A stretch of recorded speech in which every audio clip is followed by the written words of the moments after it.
Hi guys, welcome back for another one. This is a continuation of Resource Management 2022 playlist, and today we are going over The Trap, which is the 34 characters that will slow your progression down in this game. So if you're ready for it, you know what to do. Sit back, relax, and let's get into it.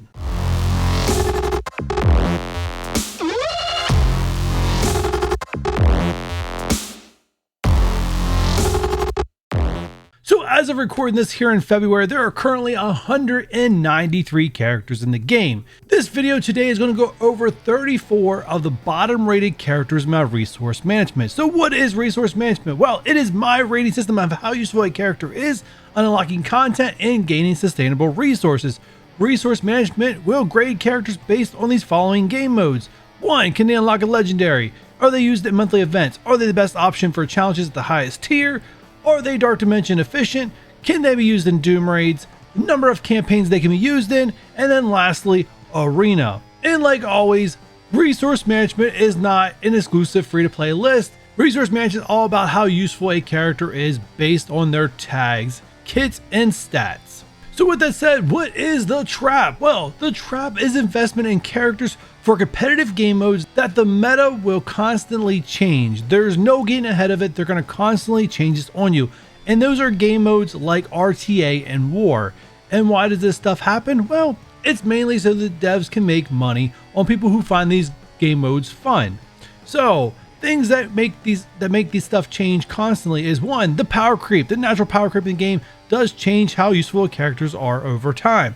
And then 2, they love selling us direct counters, especially for the War game mode, and you probably can expect this to extend into the Grand Tournament that is soon to be coming shortly after this video has been released. So with that said, all the characters that are appearing in this video have a score of 15 or lower. The next 28 on this list all have a score of 15. I am presenting them in no particular order, just the order that I'd like to present them. And that changed up to here. In years past, I've gotten a lot of feedback about this list and whatnot, so I decided that I will actually give a breakdown of what the characters are actually useful for that appear on this list today, as where you can make the decision if you want to use them for that content or completely skip them, as my recommendation is to skip them at all means necessary unless it's unavoidable. So with that said, let's kick the list off with Silver Samurai. Probably the only unfarmable character currently on this list, and I do expect his rating to go up. It's just currently really low in the game. It's just the data that I collect in the player base. So what is Silver Samurai currently scoring points for? Well, he can only be used in one campaign currently with the global tag in ISO 8. He cannot be used in any other specialty campaign section. He is recommended for one of the 3 daily challenges he is viable for. And I'll have a video coming out later breaking down challenges for you guys, so don't worry about that. He has some use in Dark Dimension and Arena. Yes, looking at the data, I do have documented uses of Silver Samurai being used in Dark Dimension Arena. It's very light, it scores very little currently. It's not overwhelmingly. This may change over time, but that's currently where it is. And War does not score in resource management, but I do want to note War uses just in case you're someone who loves the War game mode, as Silver Samurai is a part of Weapon X and is part of a great War offense team. Next up, we have the AIM faction. Yeah, the AIM faction are all slipping down the line here. So what are they good for? Well, they only cover 3 campaign sections, and that is it. You can use them in Villains Chapter 7 nodes 1 through 3, Doom War Chapter 2 nodes 1 through 3, and then the ISO 8 campaign. I would not use an ISO 8 campaign at all. However, there's a lot of reporting out there and a lot of data showing that in the Villains and Doom War sections especially, that AIM is the cheapest choice for ranking characters up to clear that content. You can avoid ranking them up if you choose to do so, but I do want to make you aware of it. Alright, and the next characters are the Hydra team. Now, not all Hydra people fall in this category. You don't see Baron Zemo here, but these are all the ones that have a score of 15, and this is what they're used for. 1, they have 3 different campaign uses, and that's about it. Villains Chapter 7 nodes 1 through 3, Doom War Chapter 2 nodes 7 through 9, and ISO 8 campaign. All that is completely skippable with these Hydra teams. You do not need to use Hydra at all. However, a lot of these characters are part of a good War offense or defense option, depending on whose team they're supposed to be on. So once again, completely skippable unless you love the War game mode and you want to build them up for that. Next up, we're going to talk about the Ravagers. Yes, Ravager Stitcher got himself off this list recently, but we still have Boomer and Bruiser on it. They can only be used in the Cosmic Campaign, and they can be used to unlock Star-Lord. Other than that, they are part of a good war offense team with the rest of the Ravagers, and that's about it. All right, who do we have up next? And we have some Mercs. Specifically, these four Mercs, Merc Lieutenant, Merc Sniper, Merc Ryguard, and Bullseye. So where can they be used? Well, they can be used in a monthly event, the Payday event. However, there are still 5 other Mercs in this game that have more uses than these 4 that are viable to do Payday for you. And they only cover Chapter 2, Nodes 1 through 3, and do more, which they're not recommended for. I did forget to put a note here about War, as Merc Lieutenant, Merc Ryguard does have use in a War defense team. Sniper, maybe. Bullseye, not at all. Moving on to our next set of characters, and we have She-Hulk, Jessica Jones, and Daredevil. I grouped these guys all together because they pretty much cover the same stuff. Can only be used in Heroes Chapter 7, Nodes 1 and 3. Don't recommend any of them. They can be used in a monthly event, which is the Block Party event for the T4s. Don't recommend any of them. And She-Hulk and Daredevil have war use. She-Hulk as part of war defense with the rest of the Fantastic Four, and Daredevil a war offense as a part of Shadowlands. Jessica Jones is non-existent use in this game currently. Next up, we have the Hand Archer and the Hand Blade Master. So they can be used in Doom War Chapter 2, Nodes 4 through 6. Don't recommend it at all. They can be used in a monthly event, which is the Catalyst of Change Challenge, which you need hand characters, but there are 5 other hand characters available that have better uses than these 2. All right, next ones we have is Captain Marvel and Yellow Jacket. Yes, let's check out their resume. Captain Marvel has 3 campaign uses: Cosmic, Heroes Chapter 7, Nodes 7 through 9, and Nexus Chapter 8, Nodes 4 through 6. Once again, not recommended for any of those campaigns.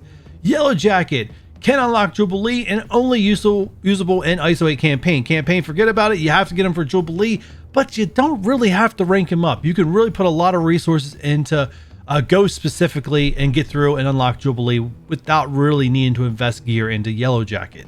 Now, before I move on, I am going to run away because people are going to hate me for the next one.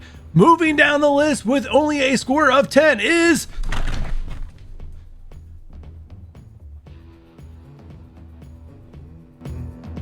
yeah, so don't kill me for this one. We have Call Obsidian, Proxima Midnight, and Corvus Clave. All 3 of these characters now with a score of 10. This has a lot to do with the fact that a year ago, they were part of the arena meta. They're just not anymore. They're falling down the list pretty quickly, and their uses read like this. They can be used in the Cosmic Campaign, which are completely skippable right now. We have a lot of better Cosmic characters.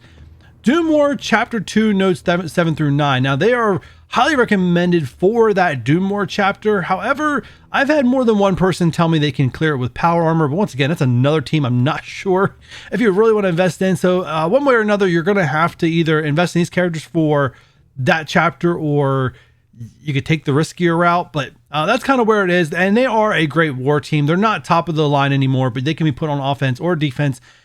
And they're good either one. They're going to take care of some teams for you, or they're going to probably take someone else's good character or 2 or team out of the war game mode. Next up, at a score of 10, we have Strife. Strife with just a score of 10, and he can be used only in the ISO 8 campaign and Doom War Chapter 2, Nodes 4 through 6, as Marauders are available there, but I wouldn't recommend him in that node. So campaign-wise, completely skippable. So only other use is if you want to throw them on war defense with the rest of the Marauders, even though they're a really incomplete team right now with Sabretooth going over to Weapon X. All right, we have 2 characters left. The next one has a score of 5, and that is Namor. Namor reads like this. He can only be used in the ISO 8 campaign. Why would you use him there? And he's considered war offense useful with the rest of the Fantastic Four. He does have some solo ability with his ult, but once again, because of power creep, his move is no longer as important as it once was. So in my opinion, completely skippable character in this game, borderline being useless at all.